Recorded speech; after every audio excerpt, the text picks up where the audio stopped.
Hey everybody, this is Benny. I'm at home. I hope you can hear me over the fan, but I'm not turning it off because it's like 150 degrees out in it. This is the Roadrunner. It says GTX on the box, but there was no GTX insignia on it. So she's a Roadrunner. And if any of you watched this before, know that I turned the big block into a small block through the magic of moving a distributor. And I'm about 97, 98% finished. Only thing I got left to do is try to find some white stripes and put me some exhaust turn downs on it, because my Roadrunner didn't have tips, didn't have the chrome tips. She had turn downs for some reason. I guess the guy who ordered the car didn't want to splurge for the tips. I had her when she was, let's see, 74. She was only 8 years old, and I bought her out of a junkyard. Never told you the story of that Roadrunner. I bought her out of a junkyard for $350. And put some tires on it, cleaned up the hoses and the wiring and everything, and changed the fluids. And some guy asked me if I wanted to buy some slot mags. I said, hell yeah. And it's a nice surprise to have a slapstick shifter in it, which I had to go to Chrysler and buy the handle you could do at the time. It was only 11 bucks. And yeah, I put the slots on it, put some tires on it, and drove until I left Arkansas and sold her for $350.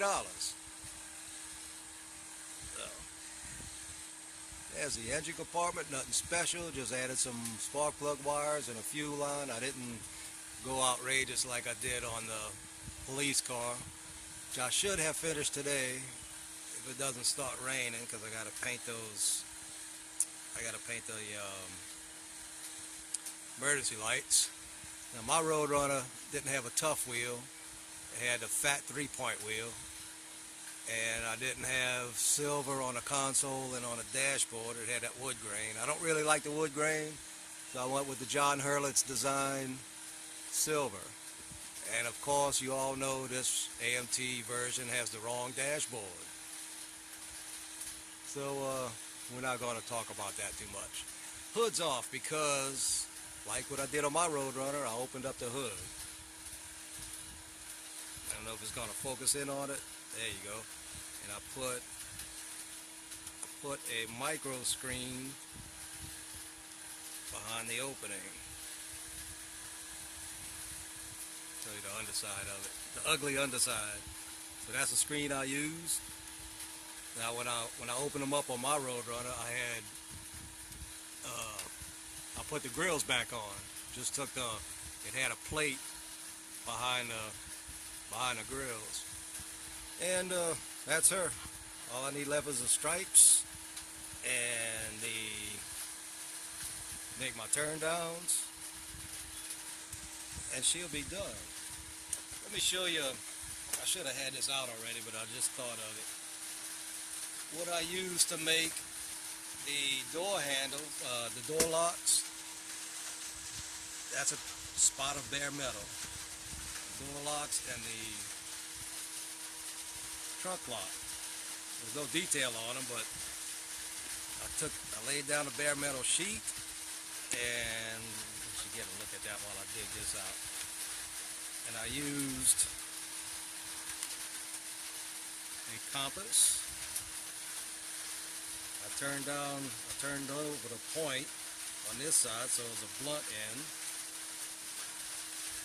And I did this on a sheet of bare metal. And it cut a perfect circle, the perfect size. I thought, hey, I should pass that along if anybody doesn't know about it yet. But there's a little tip. I rarely give out tips because a lot of you guys know a whole hell of a lot more than me. But there's your tip for the day. You want to make perfect bare metal door locks and trunk locks, use a blunt end of a compass point. The only thing I don't really like about it is, but its front end is headlights still look chrome. I tried putting white glue over them. I tried putting clear glue, clear model cement over them, and they didn't want to change. So the only thing I'm waiting on is my stripes and to make these turn downs. And once that happens, we shall have a complete 1974 Roadrunner. Oh, I should show you that before we go. The chassis is not the kit chassis, which was garbage. This is some guy on eBay was selling the chassis, and this is the floor pan, suspension, and exhaust. So I thought, hell yeah, I'll just go ahead and get that, and made it fit. I had to cut, I had to shorten it up maybe 1 millimeter to get because the wheelbase was shorter on the redesigned 71s. This is a 69 floor pan, and then a rear axle. Got to make my turn downs, and that'll be it. Like I say, if you're going to get this kit and you want to do it a little bit more accuracy, well, first off, your dashboard is going to be highly inaccurate because it's a 75 dashboard, not a 74. And you want to do a right underside, go ahead and find your floor pan from a decent kit. So, this is Benny, and that's my Roadrunner. We'll see ya.